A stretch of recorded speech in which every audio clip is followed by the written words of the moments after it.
Here we are, Pat. What's up, Noah? Nice to see you. All right. Then curl your fingers around. Squeeze. The 2 words you want to remember are firm and brief.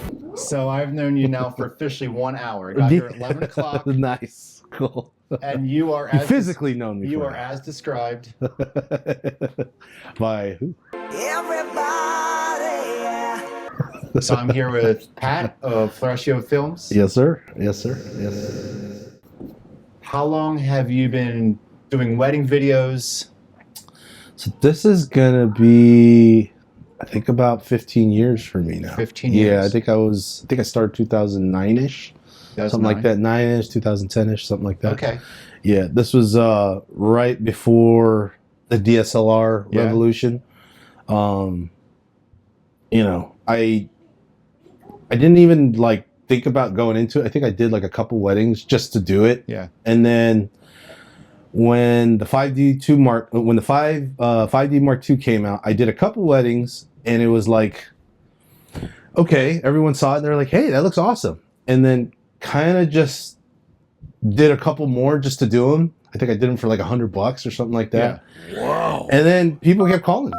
And then during that whole DSLR revolution, it was like, it just kind of like avalanched from there because, and then Facebook was really popular with putting your stuff out, like, and it just, my business kind of just like popped like, you know, out of nowhere, which was awesome. And then I was going to school at the time. I wanted to be a nurse. Hello, nurse. Okay. But then I took an elective in film and kind of like, I probably should have said that first, but I did film first, or I was doing that first. And then when this whole wedding thing came along, I said, F school, all that stuff, and just ended up going straight into opening my own business for, you know, for wedding videography and that kind of thing. And welcome to business. We're going to do a little bit of marketing, a little bit of management, a little bit of human resources. When you first started, did you start by, do you second shoot for other people? So no, I just kind of went straight into it. I don't know if you remember during the old, do you remember still motion? Still motion. Still motion. Okay. So Patrick Moreau, I think was his name, and he was from still motion. And that was like a big thing to me when they first came out. And they were one of the ones that started using the they were one of the first people that like did a wedding on a 5D Mark II. And that like blew my mind away. So that was kind of like my like inspiration to get into it. Okay. Yeah. And then like with school and stuff like that, because video wasn't really like it wasn't like the most favorite thing to get like for a wedding couple during that time, you know, until all the stuff started happening with the DSLR stuff. So what were you shooting with before the DSLRs? Oh, I think it was I did the Sony, I forgot that Sony AX something, and it's one of those big cameras. I forgot what it was, and I spent Was it this? Yes, that's exactly what it was. Oh, okay. I just happen to have that on my phone. Yeah, there you go. I don't know how you did that, but No, you know. magic. You got the whole the big camera and everything, the shoulder. Yeah. You had that shoulder rig. Yeah. Now, was there any sort of steady cam, glide cam at this time, or just a shoulder rig? No. How many cameras were you using? I think this was like still the glide cam. I like to do a lot of push-ins, pullbacks with the glide cam. Okay. It just came out, right? So the glide cam, it just came out, and they had just came out with the suit, the vest, and then the arm. Obviously, they had Steadicam for a long time, but the glide cam kind of made it like, I think it was a lot more affordable and cost effective. Yeah. All right. So we did that, but that was the stabilizer. Gimbal wasn't even a thought at that point. I don't even think. Right. You know? But like your first weddings, like how many cameras were you shooting with? Yeah, sources of audio. Yeah. So first wedding, I think I only had one camera. Like literally, it was just one camera, and then the pistol grips. Yes, I was using that as my glide cam, Interesting. Thinking in my head when I was like rotating around the bride, like thinking like, all right, I'm gonna get this awesome like Michael Bay shot right now, right? And then when you go look at it, it's just garbage. But in the moment, you were killing it. 100%. You were killing it. Like in my mind, and I remember the bride looking at me and be like, whoa, he's like you getting put the a great sin in shot. cinematic. Exactly. In my mind, I'm like, yes, dude, this is it. This is gonna shoot me to the top. Yeah. You go look at it. I was like, all right, that looks like garbage. And you were shooting with one angle. Angle. What was your final product like delivered back then? So all I did was give him like, I think like a 3-minute highlight, and that was Wow. it. Yeah. You didn't give the whole kitchen sink. No. I didn't even like record the whole ceremony. All I did was like, because I remember, dude, like having the ability to like move around with the camera now, it made me feel like, okay, like now I can take like 10 shots in 1 minute. Like, Okay. So that's all I kept doing was just like sequencing different shots. Not even caring about like, hey, they want the whole ceremony recorded and the whole best man speech. All I care about was like, okay, it looks good. And then when I started like understanding like storytelling, that was like my my entry into like understanding like, okay, you need to make a story out of this instead of just, taking, random clips and stuff like that. Right. You have been telling stories your entire life. It is what psychologists call an unconscious competency, like riding a bicycle or complaining. You do it all the time with your friends, over coffee, over dinner, in the hallway, in a parking lot, at a meeting. You are a storyteller. But getting into weddings, like what was since you did a second shoot for other people? Yeah. What was your point of reference of, oh, this is how I should shoot a wedding? This is where I should be. I'm glad you brought that up because I did what I did for like I think 2 years, right? And then my mom hit me up and she was like, hey, I found this guy, his name's Rob Adams, right? And I was like, okay, whatever. And she was like, you should look at his workshop. I watched one of his films. Yeah.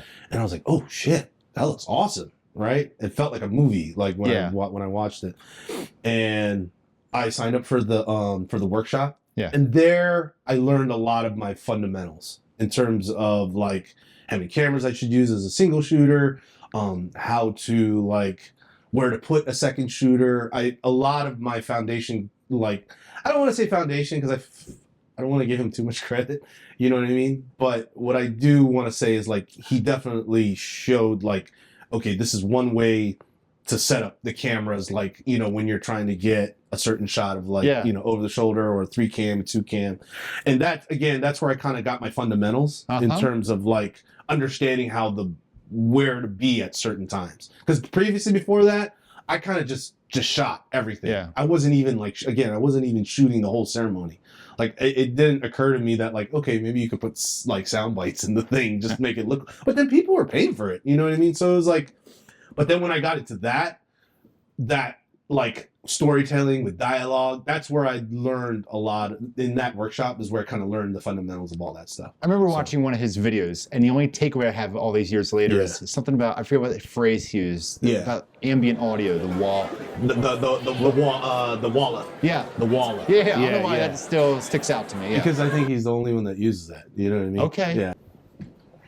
We're talking about, I one bad apple could have given a photographer a bad experience. 100%. And so I walk in the room and they say, Hey, are you video? Well, this is how I blah, blah, blah. Yeah. And so we can just negate all that so they know, hey, I'm here. We're all gonna be. We're on the we're same gonna be together page. for the next 10 hours. We're gonna have a good day. Let's just be cool. You know I'm what I a mean? decent person. You're a decent. Yes, Let's go. Let's have some fun. Yeah. And it's funny. I feel like when I open up with that, I think more and more photographers, especially, and not obviously anything to photographers, but I feel like more and more they've been more receptive to that. Because I've been like that since day one. Yeah. Like just always trying to like, just by nature, like, because I want whoever I'm working with to feel like they're working with a cool person, right? Yeah. And I feel like, I don't know when it was, but I feel like the last 3 or 4 years, photographers have been really receptive to that. Okay.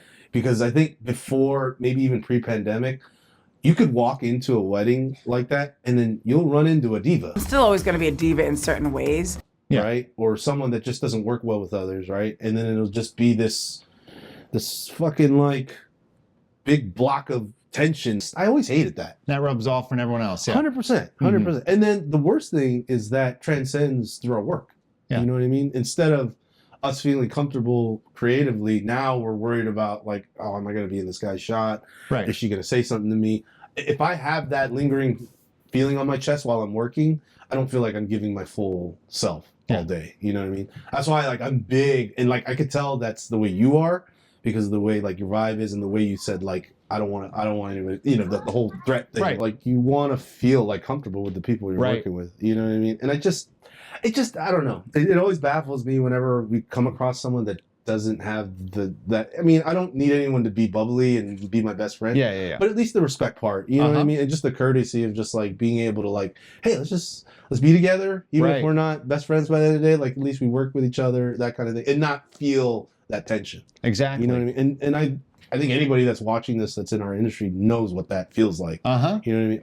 And like I wanna spread that like that philosophy to a lot of people, you know, because I think we'd all be happier, right? Right. Because I think there's this, for some reason, whenever I feel like someone is giving off that projection, in my mind, I'm like, we're not competing. Right. You know what I mean? We're all not competing. Dude, like we're all here for the same thing. There's plenty of money to go around. There's plenty of business to go around. And it's just like, I just feel like that whole diva thing. Listen, and if you're charging $20,000 to be the best, that's awesome. Like you're already winning. You know what I mean? Right. Who do you like? I just don't understand when people come in with that attitude and then make it uncomfortable for everyone. Yeah. You gotta feel like that's making uncomfortable for them too. Yeah. You know. And again, my biggest goal is to be able to give our best selves, our full potential all the time.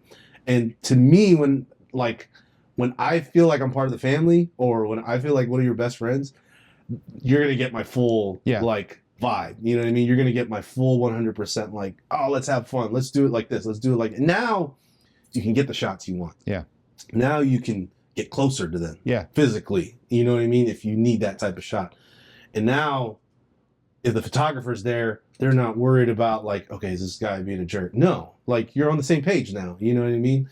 And depending on like, you know, the style that they shoot in, like, and depending on how much knowledge you know the different styles that are out there, it's like you can have that synergy, that chemistry, like, oh, okay, he's doing his thing, now I'm gonna do my thing. Right. Like when I'm with any photographer that I know, like we're all just like, hey, you do this, and then we're even showing each other. Like that to me is the best shoot. It's like because now everyone's like having fun and then being creative, like doing it too. You know. So, in what way do you feel like you've grown from the beginning till now? Yeah, I mean, there's so much, right? Right. Yeah, like business-wise, I feel like night and day from like 10 years ago, right? Yeah. And if I look at it from like a what I could have done before, what I'm doing now, like it's all a learning process, right? Like to me, the business part of it was the hardest part to learn. Creatively, I don't think I've ever had a problem with that. But the business part was always like the hardest part. And then, so I think that's important. And then I think the skill is important, obviously. And then the people person part of it, right? Like, I think that's a big part of it, and like how you can sell yourself as like a business owner and stuff like that.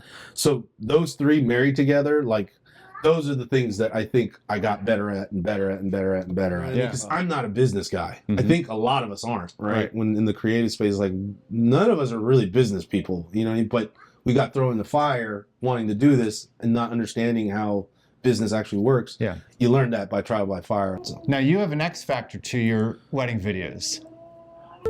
Right. Left, right. What is that? I'm about to tell you. Obviously you know, because it's your thing. When you reach the thumb, you actually rotate the hand. Okay.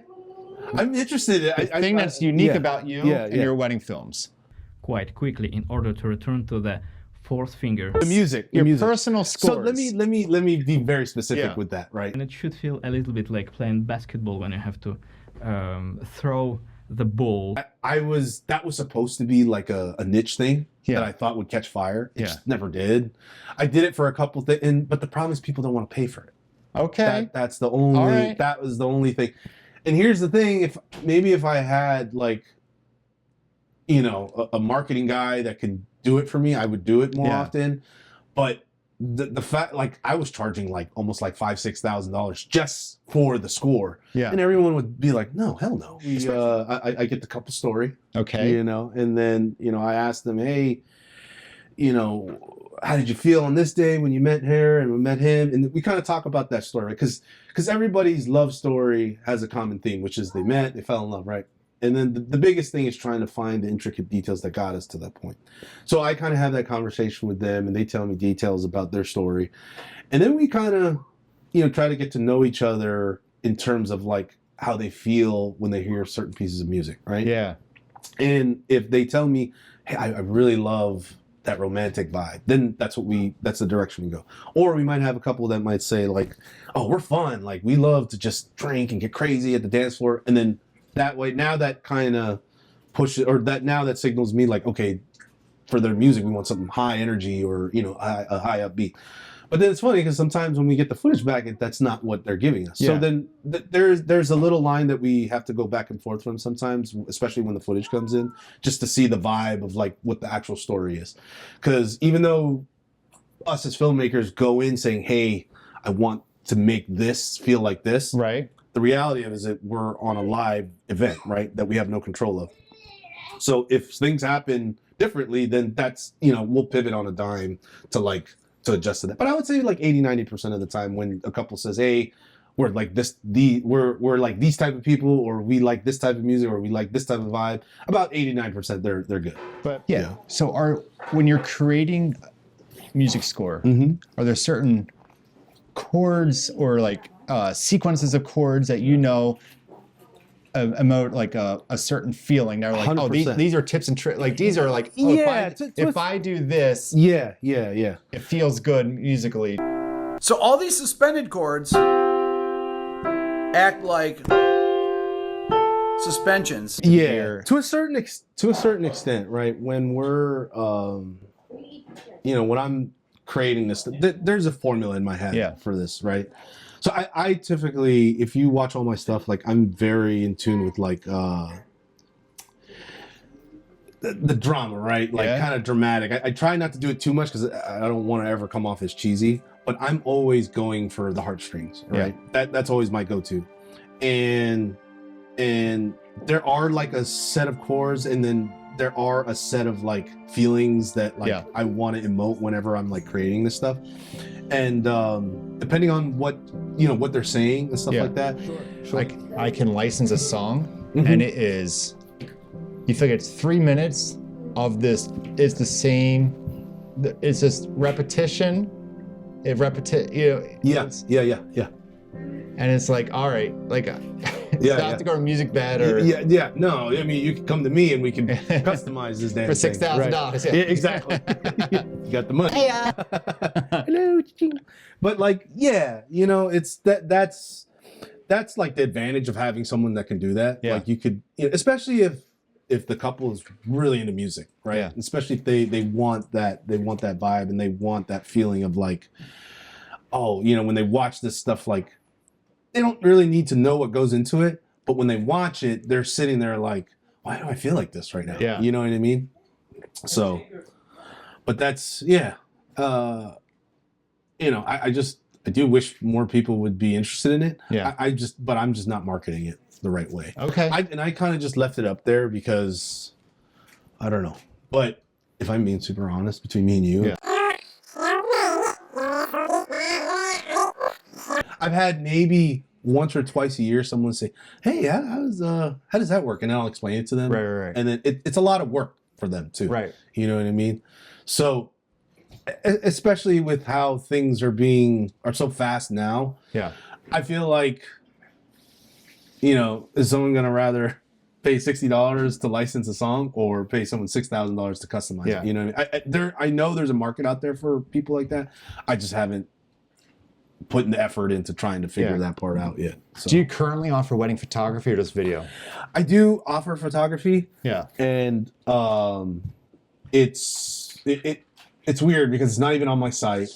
And I only do it because people ask. Right. Tell me how you felt 2012 when you're going to shoot Elena and Jonah Serrano's wedding as a photographer. Yeah. That's so crazy. I don't even know how you knew that. But anyway, it was awesome. It was good. Was that one of your first wedding photography gigs? Sort of. Interesting about that story is, so they renewed their vows, right? And they had asked me on the site, hey, we just renewed our vows. Can we just get some pictures done by you? So that's what I did. And I hadn't really even done a wedding gig at that time, with photography. Yeah, right. Video plenty of times. But it's so different. Yeah. But it's completely different. So I kind of used them as a guinea pig, just to kind of see where that would take me.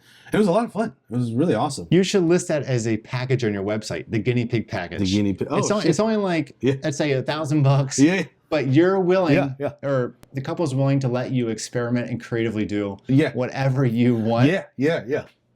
And that's the trade-off. Easy peasy. Yeah. One and done. I actually do. That's crazy because I feel like that's something I'd want to offer, obviously for fun and video too, right? On the wedding day, or obviously after the wedding because you don't want to see what you're wearing before the wedding. But have a separate day shoot. I've done it a handful of times, and those are one of my best films because you're taking the whole day to take them out. And again, I think it's more of it may be more of a higher end thing. I don't know. Yeah. So I don't know what audience is gonna care to hear this, but it's for me, it's if you do that separately, and then you have the wedding day stuff where you don't have to worry about getting all these cool creative shots, then it becomes this okay, this is the creative day, and then this is all this stuff we have to do on the day of. That way, you're not worrying about if I'm getting the right shot or not. I don't know what your opinion is, but what's your opinion on second shooters? Would you rather have one? Or would you rather not have one? So I shoot a lot for other people, right? Yes. I do a lot solo. Okay. I can get it done. Sure. But I feel it only benefits a couple to have that extra. Sure. I'm in so many ceremonies where, let's say, it's a big Catholic ceremony. Yeah. And I'm not going to walk in front of the guests. I have to walk down and around. Yeah. So get around. Make sure the bride, her shot for the vows, then walk around. Make sure, it's. When you're a single shooter, are you a 3-cam or 2-cam? Oh, it depends. Okay. If it's an outdoor ceremony, I'll set up 4 or 5 angles. Oh, nice. If I can. Yeah, if it's not, if I have the means to. Yeah. If it's not a distraction or an eyesore, and if it makes sense. Yeah. Super long aisle where the bride's coming down this whole field. Yeah. Well, I'm going to throw an angle up at the front of the building she's leaving. Yeah. So I'm get that shot. Yeah. I'm shooting the whole walk down. I'm shooting the groom. I'm shooting it safe. Yeah. I'm not going to throw up dumb angles that don't make sense. Right. Or it's why does this have this field of angles right next to each other? No. Yes. But I'll also shoot Catholic ceremonies 3 angles. Gotcha. Gotcha. Yeah. I was doing that for the longest time. And then what I ended up doing was when I kind of started gearing towards more of a single shooter strategy, I started going out with only 2. Okay. And what I'll do is just move around a lot with, so you have your stationary camera, right? Your safe shot. I'll move around a lot with that second camera. That's what I've been doing the past, I don't know, 5-6 years. I like that idea. I just don't trust technology. 100%. I feel like something's going to fail me.